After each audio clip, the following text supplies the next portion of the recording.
चलिए जानते हैं आज देश और दुनिया की सिलेक्टेड काम की और महत्वपूर्ण 25 बड़ी खबरों को फटाफट अंदाज में। पर अभी तक आपने इस वीडियो को लाइक नहीं किया है तो लाइक कर दें और इस चैनल को सब्सक्राइब कर दें। सेमीकंडक्टर चिप को लेकर बड़ी छलांग लगाने की तैयारी में मोदी सरकार। विनिर्माण प्रोत्साहन नीति के तहत लगभग $10 बिलियन की सब्सिडी देने के बाद केंद्र ने योजना के दूसरे चरण के लिए $15 बिलियन का ब्लूप्रिंट किया तैयार। हरियाणा विधानसभा चुनाव के लिए बीजेपी की 55 उम्मीदवार फाइनल। 24 मंत्री विधायकों की टिकट कटने के संकेत। सीएम सैनी लाडवा से लड़ेंगे, वहीं राव इंद्रजीत और किरण चौधरी की बेटियों का भी टिकट। बीजेपी में शामिल हुए झारखंड के पूर्व सीएम चंपई सोरेन, असम सीएम हेमंत बिश्वा शर्मा और केंद्रीय मंत्री शिवराज सिंह ने दिलाई पार्टी की सदस्यता। 28 अगस्त को छोड़ी थी। जेएमएम बोले कभी नहीं सोचा था मेरी जासूसी होगी। शिवराज ने कहा टाइगर अभी जिंदा है। अब निर्बाध बातचीत का युग समाप्त। तो पाकिस्तान को मिलेगा माकूल जवाब। पड़ोसी देश पर बरसे विदेश मंत्री एस जयशंकर। बोले पाक चाहे सकारात्मक या नकारात्मक चीजें करे, हम उसे उसी की भाषा में देंगे जवाब। एआई के दुरुपयोग को लेकर चिंतित हूं। मुंबई में ग्लोबल फिनटेक फेस्ट में बोले पीएम मोदी। साथ ही कहा भारत में डिजिटल ट्रांजैक्शन सबसे ज्यादा, हर किसी के पास आधार कार्ड। शिवाजी महाराज की मूर्ति गिरने पर महाराष्ट्र में मचा सियासी घमासान। 1 सितंबर को एमवीए करेगा मार्च। शिवसेना नेता संजय राउत बोले रविवार से सरकार को जूते मारो आंदोलन। महाराष्ट्र के पूर्व मुख्यमंत्री शरद पवार ने जेड प्लस सुरक्षा लेने से किया इनकार। सीआरपीएफ के अधिकारियों को लौटाया। एनसीपी चीफ ने तंज कसते हुए कहा था चुनाव नजदीक आ रहे, इसलिए यह मेरे बारे में प्रमाणिक जानकारी हासिल करने का जरिया हो सकता है। दिल्ली में मंकी पॉक्स को लेकर सरकारी अस्पताल अलर्ट। सफदरगंज हॉस्पिटल में आइसोलेशन वार्ड तैयार। प्रशासन ने जारी की गाइडलाइन। गुरुग्राम में खुलेगा पहला विदेशी कैंपस। अब भारत में रहकर ब्रिटेन की टॉप यूनिवर्सिटी से छात्र कर सकेंगे पढ़ाई। केंद्रीय शिक्षा मंत्री धर्मेंद्र प्रधान ने इसे शिक्षा के अंतर्राष्ट्रीयकरण की दिशा में महत्वपूर्ण कदम बताया।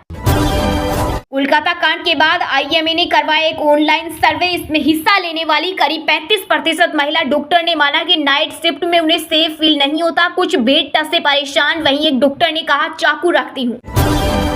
राष्ट्रीय राजधानी में वायु प्रदूषण की रोकथाम के लिए तैयारी शुरू। दिल्ली में कृत्रिम बारिश के लिए केंद्र को पत्र लिखेगी केजरीवाल सरकार। पर्यावरण मंत्री गोपाल राय ने कहा प्रदूषण को कम करने और वायु गुणवत्ता में सुधार को लेकर हॉट स्पॉट के लिए अलग अलग कार्य योजना बनाई जाएगी। महाराष्ट्र के सिंधुदुर्ग में छत्रपति शिवाजी महाराज की प्रतिमा गिरने पर सीएम शिंदे और डिप्टी सीएम फडणवीस पवार ने मांगी माफी। कहा बड़ी मूर्ति बनवाएंगे। वहीं प्रतिमा गिरने के मामले में हुई पहली गिरफ्तारी। आरोपी कंसल्टेंट कोल्हापुर से अरेस्ट। गुजरात में बारिश बाढ़ के बाद अब असना चक्रवात का खतरा। कई जिलों में स्कूल बंद। NDRF alert. घर खाली करने के आदेश से 75 किलोमीटर प्रति घंटे की रफ्तार से चलेगी हवा। वहीं दिल्ली में बारिश का बीते 12 साल का रिकॉर्ड टूटा। आज यूपी, बिहार, हिमाचल प्रदेश, मध्य प्रदेश, कर्नाटक समेत 14 राज्यों में भारी बारिश का अलर्ट। भाई लालच ने जब अयोध्या को नहीं छोड़ा तो बाकी देश के दूसरे हिस्सों का क्या हाल होगा। अखिलेश यादव ने अयोध्या में भूमि के सर्किल रेट को लेकर बीजेपी पर साधा निशाना। बोले भाजपा का अयोध्या से भावात्मक लगाव नहीं बल्कि भूनात्मक व मुनाफात्मक लोभ है। 1 सितंबर से ट्रैक पर दौड़ेगी लखनऊ मेरठ वंदे भारत। पीएम मोदी आज वर्चुअली दिखाएंगे हरी झंडी। यह ट्रेन 458 किलोमीटर की दूरी 7.25 घंटे में तय करेगी। इसमें बढ़ेंगे मंकी पॉक्स और जीका वायरस के केस। एम्स के पूर्व निदेशक डॉक्टर रणदीप गुलेरिया ने चेताया। बोले आने वाले समय में भारत में मंकी पॉक्स और जीका वायरस का प्रकोप देखने को मिल सकता है। बंगाल की सीएम ममता बनर्जी ने पीएम मोदी को लिखी चिट्ठी। महिला सुरक्षा को लेकर केंद्र सरकार से की कड़े कानून बनाने की सिफारिश। निफ्टी ने लगातार 12 दिन तेजी का रिकॉर्ड बनाया। ये 83 अंक बढ़कर 25,235 के स्तर पर बंद हुआ। वहीं सेंसेक्स में भी 82,637 का रिकॉर्ड स्तर छुआ। ये 231 अंक की तेजी के साथ 82,365 के स्तर पर हुआ बंद। यूपी विधानसभा उपचुनाव को लेकर गरमाई सियासत। सपा प्रमुख अखिलेश यादव के गढ़ मैनपुरी में बसपा बना रही जीत की रणनीति।